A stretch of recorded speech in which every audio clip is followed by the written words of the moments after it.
Alright folks, next up we have string methods. String methods. Now, in all likelihood, you've already used a couple of these in the course of the past couple of months, like dot to uppercase. This is a string method. It's a method which exists on the string prototype, and it will convert all the characters in a string to uppercase. Or conversely, to lowercase.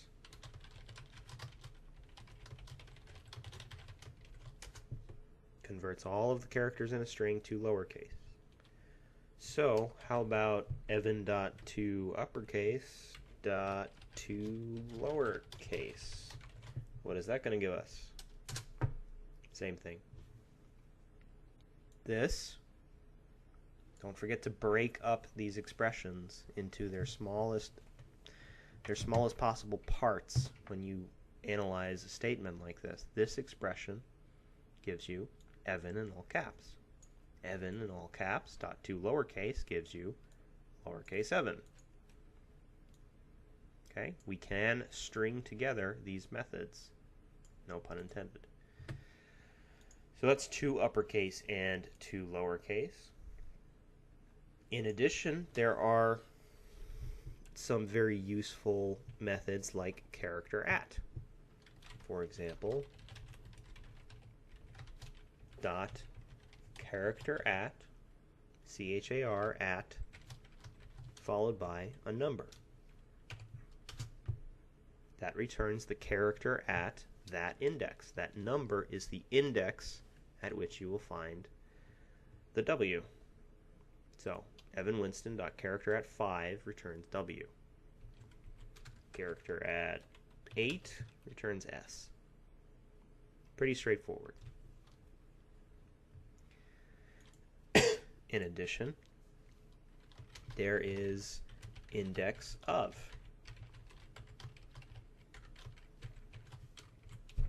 Index of. And what this will do is return the index of a given string. What is the index of the V in the full string Evan Winston?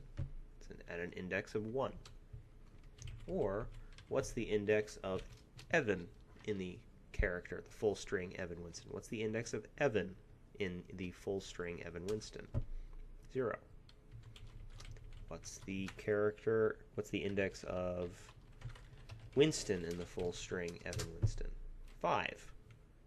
So you can search for individual characters, you can search for combinations of characters, you can search for full words.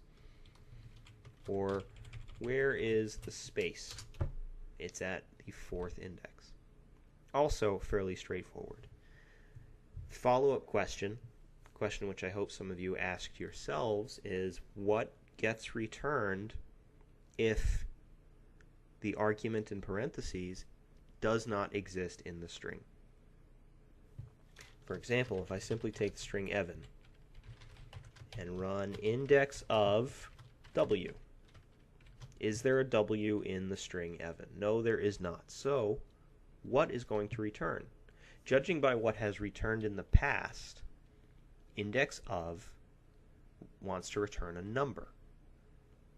Index of wants to return a number. There's no reason to think that even if this string does not exist inside the larger string, it will not still return a number.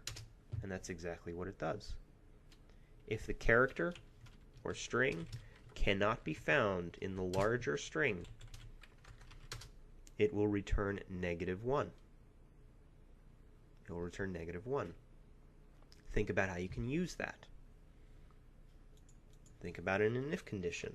If, let's say, var user character is Q, some character that a user has chosen, Q,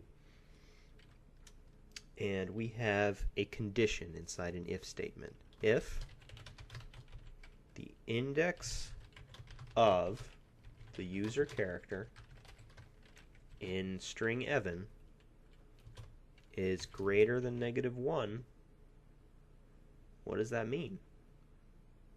that means that that character is in fact contained in the string Evan. If this is anything other than a combination of characters which can be found in this string, this will evaluate to -1, and this will be false. Which means, conversely, if this can be found in string Evan, this will return as something greater than -1, 0, or 1, or 2, or 3. And it will return true.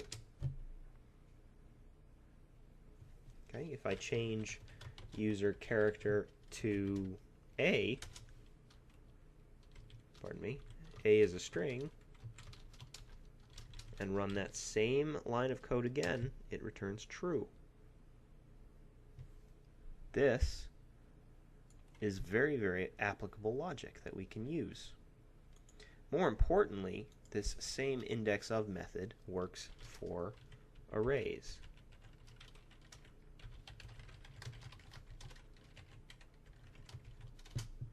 The index of 3 in the array 1, 2, 3, 4 is 2. The index of 4 in the array 1, 2, 3, 4 is 3. The index of 5 is -1. 6, -1. A, -1. If it's not contained in the array, its index of will be -1. So you can use that same logic to determine if something is contained in an array. All right, next up, there is trim. Trim. And this can be useful because often we're pulling strings which users have typed in either to input fields or text areas or from elsewhere on the site. And people have a tendency to add on additional spaces or to add an extra line break or something like that, which runs the risk of changing how our code executes. So we can account for that with something like .trim, which will return the string without any white space, without any superfluous white space on either side. So if you can't think of a use for this, think about your Zodiac app from way back when. If someone had come into your application and typed in Aquarius and accidentally hit space, that would not match any of the name or sign properties of your Zodiac objects. So, what could you do to account for that? Well, you could be sure to trim a user's input no matter what they type in. Get rid of any superfluous white space and use that as your comparison against the sign property of a Zodiac object. One more time just to show you what that would look like.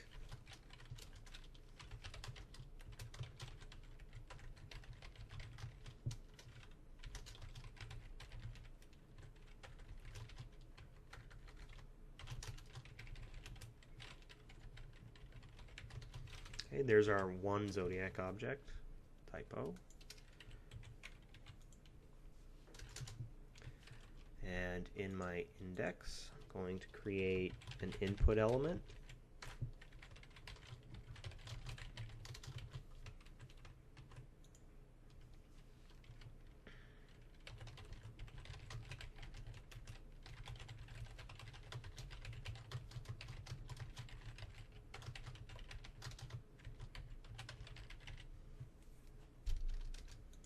And a button, which will run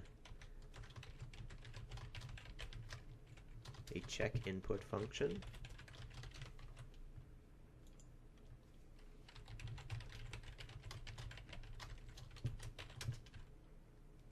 And what this function will do is check if user input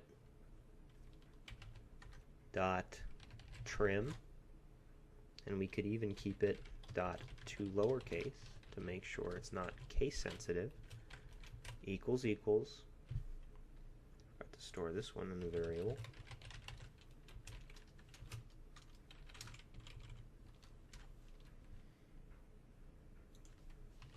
zodiac at the 0 index dot sign. If that's the case, then let's have an alert. Match found. Else, no match.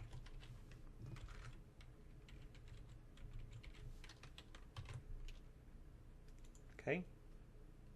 One more time. The value of the input element, so what a user types in, trimmed, converted to lowercase, compared with the sign property in the first object of my zodiac array. Let's check it. Oops, something I almost forgot. Need to do this inside our function. Okay. Now, if I type in Aquarius, space, space, space, click the button, match found. And match is found even though the value of my input is actually different than the value of this sign property. Those spaces are not meaningless, but we trim them before we actually check for a match.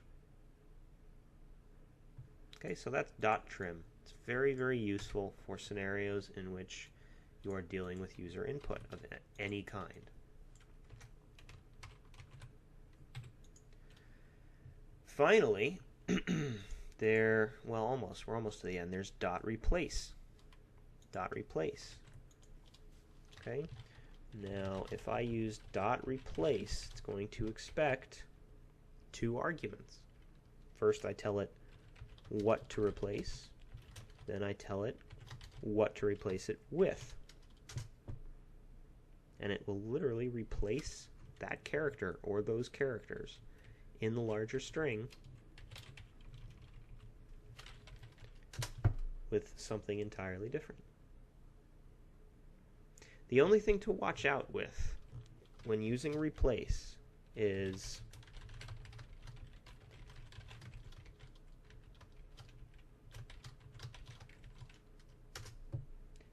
it will only replace the very first iteration of what it's looking for.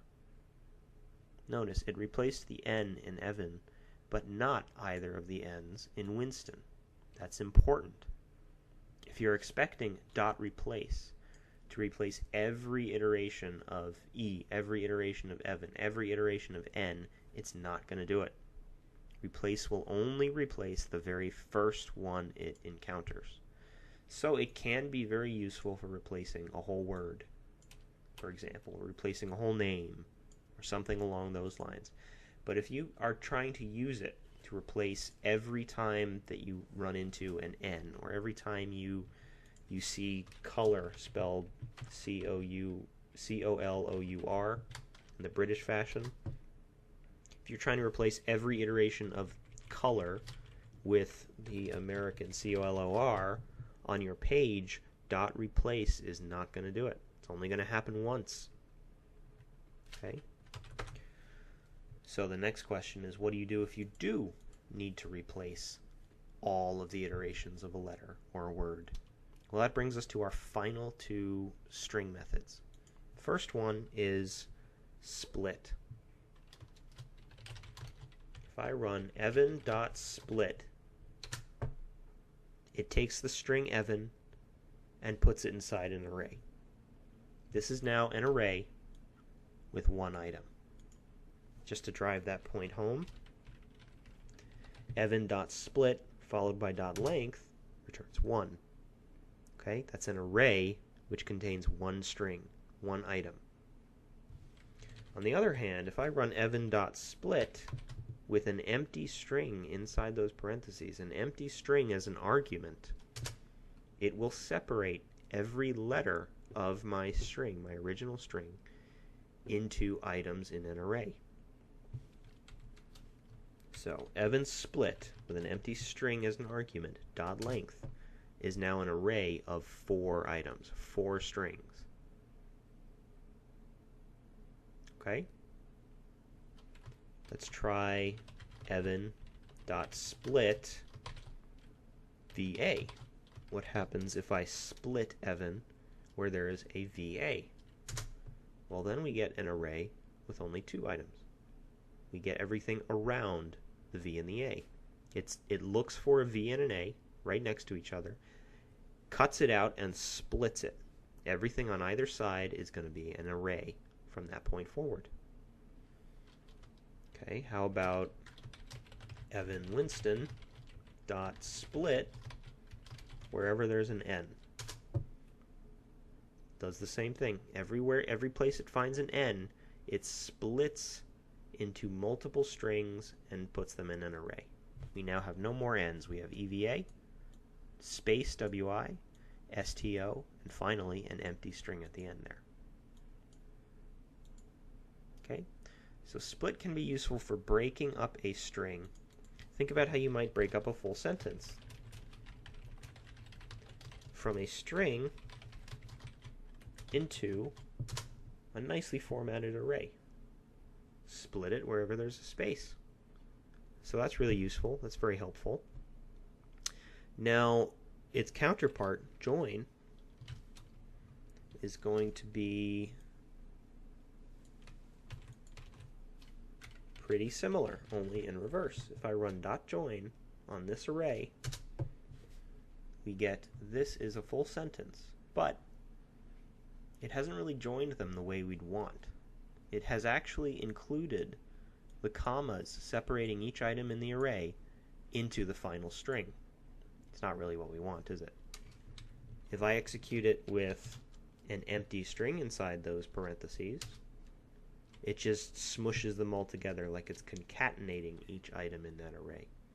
That's potentially helpful, but still not what we're going for. So what happens if I join them with a space? Well, then we get exactly what we were after. So take a minute and think about how you could use both .split and .join in the same line to truly replace every iteration of something on your page or in your string or in the inner HTML of an element, like your body. So let's try that. Let's take Evan Winston, and I'm going to split it everywhere there's an N. And remember, this statement right here returns an array of EVA, space WI, STO, and an empty string. So this is an array. And being an array, I can execute on it .join X. And it has replaced every N in my full name with an X. Or let's take, this is a full sentence .split where it says full, and replace where it says full with short. Now this is an instance where I could have just used replace because we're only replacing one word, right? But what if this is a full sentence and a mouthful? This will create a bit of a problem. Okay, so these are things that you need to be aware of and think about when you are actually using .split and .join. Because .split and .join are generally more useful, I tend to prefer them to replace, but it's entirely up to you. Everything has its purpose. Everything has a scenario where it is most useful or most efficient. For my part, if I were trying to do this and didn't want to end up with mouth short, I would actually look for the spaces around that full at which I'm splitting my string and replace those spaces in short. And that will still work. Also, mouthful is spelled with one L. I do realize that. This was for demonstration purposes only.